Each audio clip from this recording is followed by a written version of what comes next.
کوئی مشکل نہیں ہے اس کام کو کرنے میں کہ ملک کے اندر آپ جس طرح مرضی اپنی معیشت کو چلائیے، لیکن جب آپس میں تجارت کریں تو ہم ٹریڈنگ گولڈ میں کریں، بالکل اسی طرح جیسے ڈاکٹر مہاتیر نے ریکمینڈ کیا تھا کہ جو مین باڈی ہے ٹریڈ کی، جو زیادہ جو کہ مال کے بدلے مال جو ٹرانسفر ہے وہ آپس میں ایک دوسرے کے ساتھ ایڈجسٹ کر لیا جائے، اور جو بیلنس آف پیمنٹ ہے وہ گولڈ ٹرانسفر میں ہو. یہ کیا جا سکتا ہے،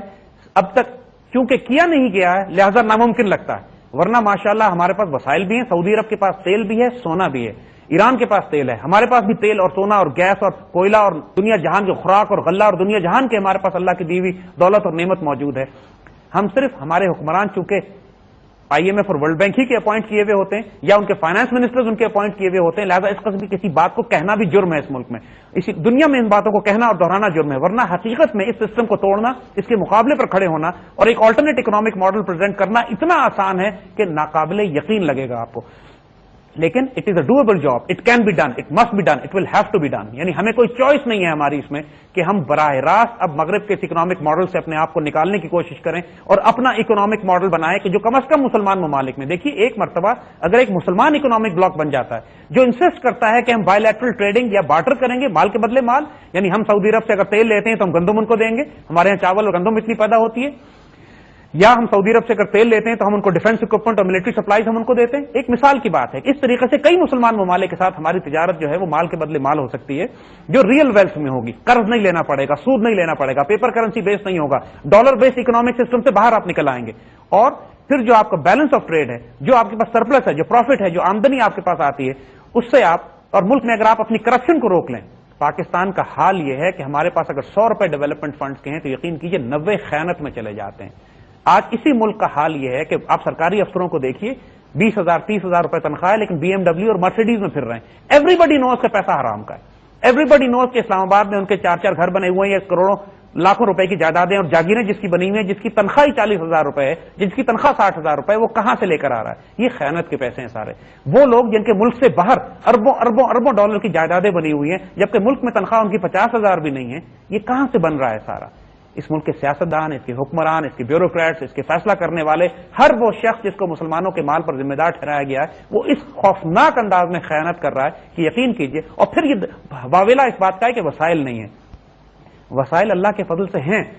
انہی وسائل کی اس جو بات ہم نے پہلے کہی تھی، خیانت روکنا ضروری ہے. کرپشن ہمارے ملک میں اب ایسی سٹیج پہ آ گئی ہے کہ اس کی سزا موت سے نیچے نہیں ہونی چاہیے. ہاتھ کاٹنا تو بہت چھوٹا رہ گیا معاملہ، ہاتھ کاٹنا تو چوری پہ ہوتا ہے. یہ چوری نہیں ہے، یہاں پہ تو غدر مچا ہوا ہے، یہاں پہ تو فساد برپا ہو گیا، یہاں پہ تو ملک قوم کی بنیادیں کھوکھلی کر دی گئی ہیں. اور جس طرح چین میں انہوں نے کیا تھا کہ چین میں وہ کرتے یہی ہیں کہ اگر کوئی سڑک کسی نے غلط بنائی ہے تو اسی کانٹریکٹر کو لا کے سڑک پہ لٹا کے اس پہ بلڈوزر چلا دیتے ہیں، وہ سڑک کے اندر ہی دفن ہو جاتا ہے. اس کے بعد پورے چین میں سڑکیں بالکل ٹھیک بنتی ہیں. اسی قسم کا کوئی روتلس معاملہ ہمیں اپنے ملک میں کرنا پڑے گا کہ اوپر سے لے کے نیچے تک کرپشن کا اس وقت یہ عالم ہوا ہے. لیکن یقین کیجئے اتنی دولت اور اتنے وسائل اس ملک میں ہیں کہ اگر صرف ہم کم از کم 50% کرپشن بھی اس ملک میں روک سکے تو تمام مسائل جن کے آج آپ بات کر رہے ہیں کہ وسائل کی کمی کی وجہ سے انشاءاللہ 2 سال کے اندر ختم کیے جا سکتے ہیں، انکلوڈنگ ہم گولڈ ریزرو بنا سکتے ہیں اپنا. بات جاری رکھیں گے ہم. ابھی ایک وقت ہے چھوٹے سے بریک کا. ناظرین واپس آتے ہیں. Welcome back. جی زید صاحب پلیز کنٹینیو. ایک جو طریقہ ہماری حکومت کو اور کرنا ہے وہ یہ کہ اب قرض لینا بند کریں. یہ بات ہم بہت سختی سے کہیں گے، قرض لینا بند کریں. یہ قرض اس لیے لیتے ہیں، اس بہانے پر لیتے ہیں کہ ملک میں وسائل نہیں ہیں، ہمارے پاس پیسے نہیں ہیں. اور جو قرض لیا جاتا ہے اس کا بھی 90% حرام میں کھا جاتے ہیں. اور جو ملک کے اپنے اندر کے وسائل ہیں، جیسے بات ہم پہلے بتا چکے ہیں، شاید ہی کوئی 10-15% اپنی جگہ پہ لگتا ہے. اور جو 10-15% لگتا ہے اس کے بعد یہ ملک میں ترقی آپ دیکھیے اللہ کے فضل سے کتنی ہے. پورا نظام چل رہا ہے، بجلی پانی گیس کا نظام بھی ہے، ریلویز بھی ہیں، ایئر لائنز بھی ہیں، سارا معاملہ ہے، سب چیز چل رہی ہے. اور سوچئے کہ اگر جتنی آمدنی ملک میں ہے، جتنے ڈیولپمنٹ فنڈز مقرر کیے جاتے ہیں اور 100% اگر اپنی جگہ پہ لگ جائیں جا کر تو اس ملک میں دودھ اور شہد کی نہریں بہ رہی ہوتی. وسائل کی کمی نہیں ہے، انسانوں کی کمی ہے. دیانتدار ایمانتدار انسانوں کی کمی ہے. وسائل بہت ہیں.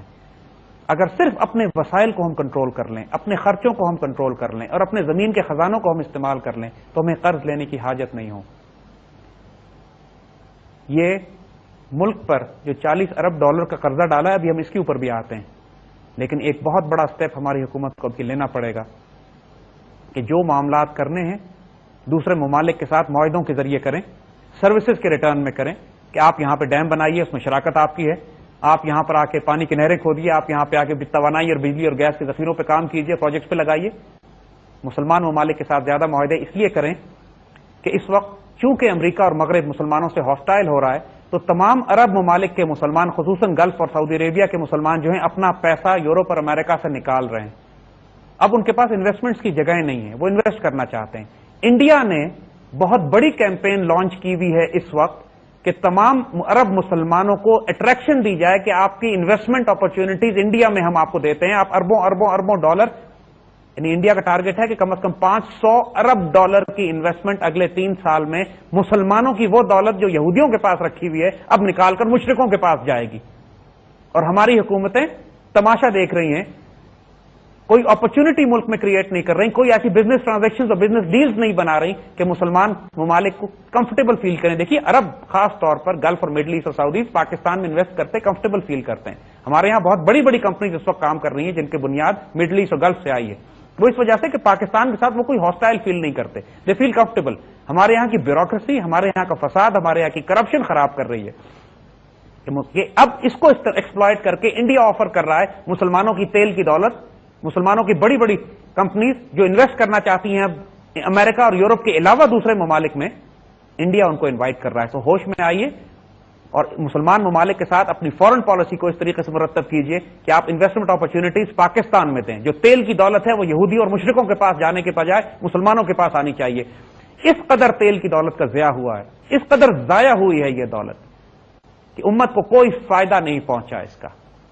یہ سارے خزانے ہونے کے باوجود جو تیل نکلا مسلمان دنیا سے، اس کے تمام تر بینیفٹ مغربی کافروں کو، زائنسٹ کو گئے ہیں، ان کی اکانومی اس پر چل رہی ہے اور اب وہ پیسے ہڑپ کرنے جا رہے ہیں، مگر وہ انویسٹمنٹس مسلمان ممالک میں نہیں آئی۔ مسلمان ممالک دنیا کے غریب ترین ممالک ہیں، نہ کوئی یونیورسٹیز ہیں، نہ تعلیمی نظام ہے، نہ ریلویز ہے، نہ فیکٹریز ہیں، نہ کوئی انڈسٹری ایسی لگی ہے، نہ کوئی ایسا ڈیفنس انڈسٹری ہماری مسلمان ممالک میں اس تیل کے پیسے سے لگائی گئی ہو کہ وہ دولت جو اللہ نے زمین سے مسلمانوں کو دی تھی مسلمانوں نے استعمال نہیں کی۔ پاکستان حکومت کو لازماً اپنی فورن پالیسی کو اس طرح مرتب کرنا ہے کہ ہم آئی ایم ایف اور ورلڈ بینک سے اور انٹرنیشنل جیوز اور یہودیوں سے قرضے لے کر پیپر کرنسی کے، فیک پیپر کرنسی کے، ڈیجیٹل اکانومی کے قرضے لے کر کام کرنے کے بجائے شراکت میں اپنے وسائل کو استعمال کرتے ہوئے مسلمان ممالک کے ساتھ ایسے تجارتی معاہدے، ایسے پروجیکٹ شروع کرائیں ملک کے اندر، اور ہم ان کو اللہ کے فضل سے بہت کچھ دے سکتے ہیں۔ اپنے مسلمان بھائی کے ساتھ شراکت میں ہمیں کوئی پرابلم نہیں ہے، ان سے شراکت ہونی چاہیے، بزنس پارٹنرشپس ہونی چاہیے۔ جو مسلمان ممالک کی مسلمان کمپنیاں انویسٹ کرتی ہیں پاکستان میں، ان کو انوائٹ کرنا چاہیے کہ آئیے، اور مشکلات نہ پیدا کریں ان کے لیے یہاں پہ۔ یہ تمام معاملات جب پاکستان طے کرنا شروع کرے گا تو آپ دیکھیں گے کہ ایک براہ راست انقلاب برپا ہونا شروع ہو جائے گا ملک کے اندر بھی، اپنی اکنامک پالیسیز میں بھی، اپنی فورن پالیسیز میں بھی، اپنی کلیکٹو سیکورٹی ارینجمنٹس میں بھی، اپنی ڈیفنس پالیسیز میں بھی، اور ہم ایک ایسا انڈیپینڈنٹ اسلامک بلاک بنانے میں کامیاب ہو جائیں گے انشاءاللہ کہ جو مغرب کی بینکنگ سسٹم سے آزاد ہوگا۔ ہم آپس کے تجارت بارٹر میں کریں یا گولڈ میں کریں، ہماری ساری انویسٹمنٹس آپس میں ایک دوسرے ملکوں میں ہوں، کسی کے پاس اکانومی بہتر ہے تو کسی کے پاس ڈیفنس بہتر ہے، ہم کلیکٹو ارینجمنٹ کر کے ایک دوسرے کے ساتھ ایک دوسرے کو وہ چیز دے سکتے ہیں جو اس کو دینی چاہیے۔ ہمارا فوکس اس وقت مسلمان بلاک میں اور ان ملکوں میں ہونا چاہیے جو امریکن اور یہودی بینک سسٹم کے خلاف ہیں، یعنی چائنا اور رشیا پرائمریلی، جس میں وینزویلا اور کچھ ساؤتھ امریکہ کے کچھ ممالک۔ اس بلاک کے ساتھ پاکستان کو لازماً زیادہ انٹریکٹ کرنا ہے، زیادہ ایسوسیٹ کرنا ہے اپنے آپ کو، اپنی انویسٹمنٹس بھی یہاں پر لے کے جانی ہے، ان سے انویسٹمنٹس لے کر آنی ہے، اپنی currency foreign exchange reserve U S dollar کے یہودی بینکوں سے نکال کر گولڈ میں یا ڈائیورسفائی کریں ان دوسرے لکوڈ ایسٹس میں کہ جو امریکن زائنسٹ بینکنگ سسٹم کے قابو میں نہ ہو، امریکن ہمارے پیسے سیز نہ کر سکیں، امریکن ہمارے اکاؤنٹ فریز نہ کر سکیں۔ یہ بہت فنڈامنٹل ایسپیکٹ ہے، اس پر سختی سے، شدت سے ہم ایمفسائز کریں گے۔ کوئی موقع یہودیوں کو ایسا نہ دیں کہ جب پاکستان ان کی آنکھوں میں آنکھیں ڈال کے کھڑا ہو تو ہمارے بینک اکاؤنٹ سیز کر لیں۔ وہ سب سے پہلا کام یہی کریں گے، آپ کے بینک اکاؤنٹ سیز کریں گے۔ تو ان یہودیوں کے پاس پیسے رکھوانے کی کیا ضرورت ہے؟ دماغ خراب ہے ہمارا کہ ہم، اور یہ اس لیے رکھتے ہیں کہ جو پیسے رکھواتا ہے وہاں پہ وہ آئی ایم ایف یا ورلڈ بینک ان زائنسٹ کے اپوائنٹڈ ہوتے ہیں۔ ان کو ہمیں اچھی طرح یہ معلوم ہے یہ بات کہ یہ باتیں 50 دفعہ فائنانس منسٹری کو بتائی گئی پچھلی حکومت میں بھی اور ابھی بھی، کہ ڈالر جو ہے وہ جل رہا ہے، ڈالر بالکل دھوپ میں